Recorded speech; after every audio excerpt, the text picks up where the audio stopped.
Du skal lade mig afbryde mig. Det er nu anden gang, du gør det, og hvis vi skal fortsætte den her samtale, så skal du ikke blive ved. Det var cirka sådan en læge sagde til mig i telefonen for nyligt. Og jeg vil gerne sige, at jeg har verdens bedste læge.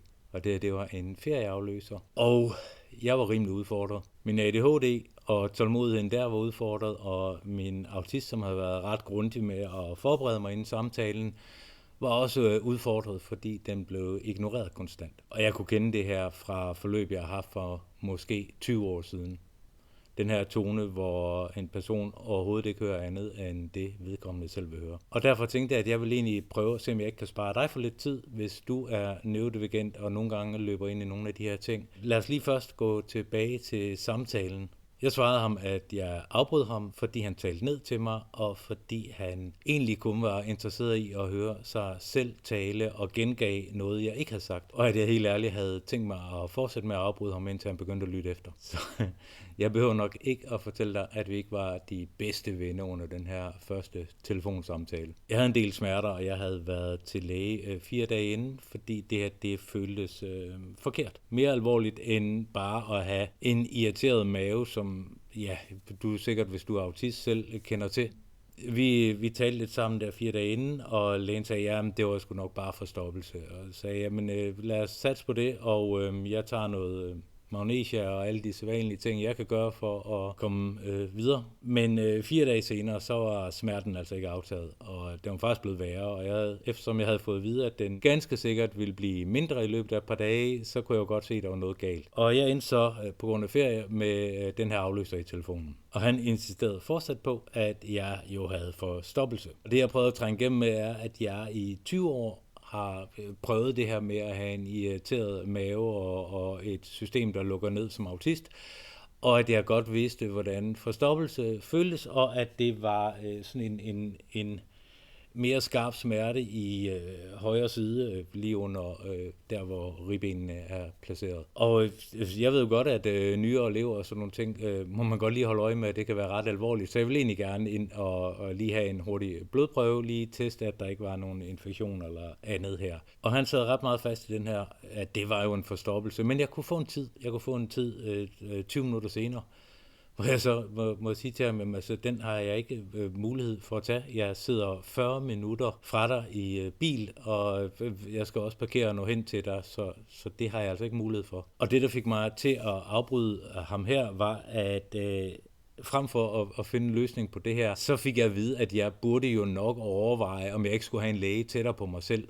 Fordi det her, det var jo ikke særlig smart. Det løser jo ligesom ikke det her problem, der er lige nu. Og der er også en grund til, at jeg har den læge, jeg har, og at jeg blev ved med at have ham, og også havde ham selv, da jeg boede på Sjælland, havde jeg stadigvæk en læge i Odense. Fordi han forstår mig, fordi vi taler samme sprog, fordi han ikke taler ned til mig, og fordi vi er rigtig gode til at kommunikere sammen. Men udover det, at det var et ubrugeligt råd fra en person, der havde kendt mig i cirka et minut, så var det jo også en ferieafløser, der bare virkede arrogant. Så jeg afbrød ham igen, og fik en time senere. Så det var jo fantastisk, det kunne jeg nå. Og da vi rent faktisk mødtes, så tog han så rent faktisk tid til at lytte den her gang, og virkede også, som om han tog mig alvorligt, og det var jo dejligt. Og han tjekker lidt, og så konstaterer han, ja, det er sgu nok ikke forstoppelse, det er et brækket ribben.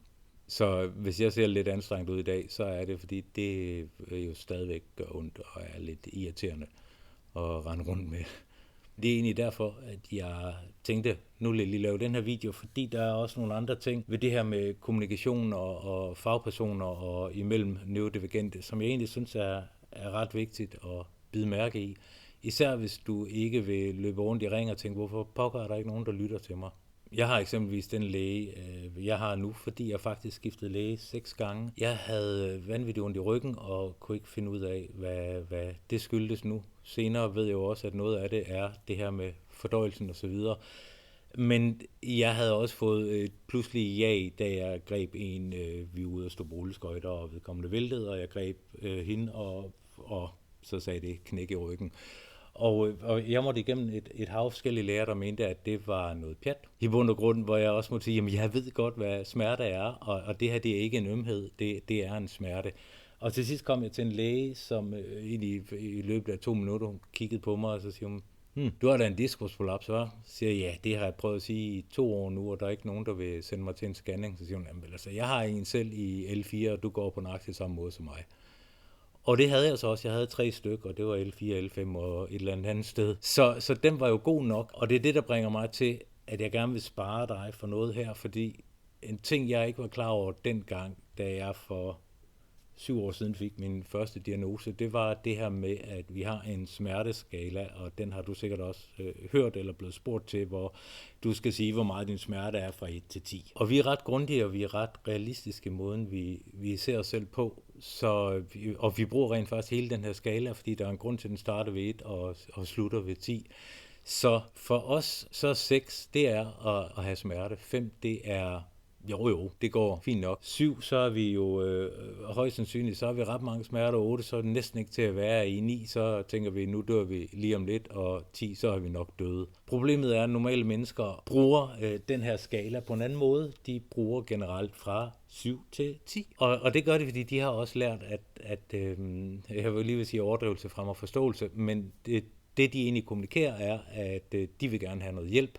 Så der kommer lige lidt ekstra tal på, så hvis smerten er 6, jamen, så bliver der nok sagt 8. Så når vi sidder som neurodivergente og giver et tal og siger, jamen det er 7, det er ret slemt, så hører fagpersonen højst sandsynligt noget andet. Så det her med den her 1-10 skala er egentlig ret misvisende, fordi de fleste bruger den fra 5 og til 10. Og det gør vi bare ret ofte ikke. Og vi har også en anden udfordring ved det her, det er, at vi ret ofte, det må jeg i hvert fald sige, jeg selv har oplevet, det er den her med, det vi får ud af at sige, hvad vores behov eller ønsker er, det er som regel diskussioner eller afvisninger. Eller vi får at vide, nu må vi lige tage os sammen, eller så svært kan det ikke være. Det er meget sjældent, at det skaber en forståelse, når vi siger noget, så vi lærer egentlig også, både at maskere, vi lærer at lade være med at stole på os selv, og til sidst så får vi så svært ved at tage os selv alvorligt. Så når der samtidig sidder nogle andre mennesker og ikke tager os særlig alvorligt, jamen så har vi altså rigtig, rigtig meget imod os. Og derfor er det, at jeg gerne vil sige, hvis du sidder som neurodivergent og har nogle udfordringer, så tag dig selv alvorligt, og hvis en person ikke vil tage dig alvorligt, en fagperson, så enten skift eller sørg for, at de tager dig alvorligt. Tænk over, hvordan du kommunikerer det, selvom det er en god måde at kommunikere det på, så er det ikke sikkert, at det er en måde, de opfatter. Og vi har ofte den her meget grundige tilgang til det, og det gør også bare, at vi nogle gange kommer med så meget information, at en fagperson er måske presset på tid, eller har ikke den samme grad af viden om det specifikke emne, som vi selv har, så de bliver egentlig overvældet af den her information, vi giver. Og nogle gange skal vi også køre den ned til det essentielle og acceptere, at der sidder en modtager, som ikke nødvendigvis kan tage alle nuancerne.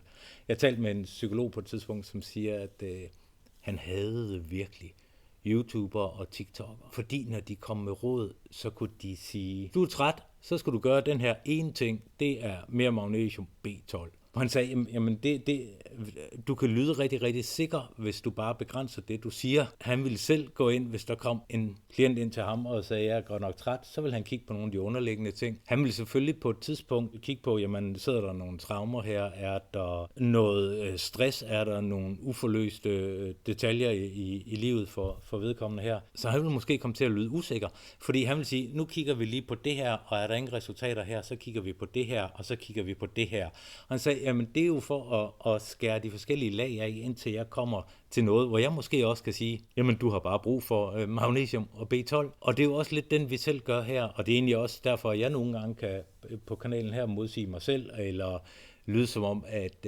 jeg er lidt usikker på noget, og det er fordi, jeg mener, jamen der er mange flere nuancer til det, end vi egentlig kan levere på 5-10 minutter som her. Det er en forsimplet eller en forkortet udgave af de her ting. Men ret ofte skal jeg her på kanalen for eksempel belyse et emne, jamen så skal jeg jo også gå ind og sige, jamen jeg har 5-10 minutter til det, så jeg springer nogle dele over. Så kan det være, at jeg senere laver et program, hvor jeg modsiger mig selv en lille smule, og det er fordi, jeg tænker, jamen så kan du se begge to, og så kan du træffe dit eget valg. Jeg synes, det vigtigste er at give nogle nuancer og give noget information, så du også selv kan navigere i det her. Og så eventuelt, at du kan tage fat i en fagperson, eller du kan se noget mere YouTube, og så se, hvad er der nogen, der er enige her? Er der noget, jeg kan relatere til? Er der noget, der virker for mig? Fordi det er det handler om. Det skal virke for dig. Og det handler det egentlig også om, når det er, at du skal kommunikere ud, hvad der er galt. Hvis du har et eller andet problem, så skal du også kommunikere det ud på en måde, så du ved, at modtageren får det her og forstår det. Også selvom din indre version faktisk er mere korrekt, så spar lidt på det. Eller husk på det her med, hvordan 1-10 skalaen egentlig går for rigtig mange mennesker. Lidt kortere program i dag, men jeg sidder også og tænker, at jeg skal ikke sidde meget mere op i dag. Så vi ses på et tidspunkt, og tak fordi du så med.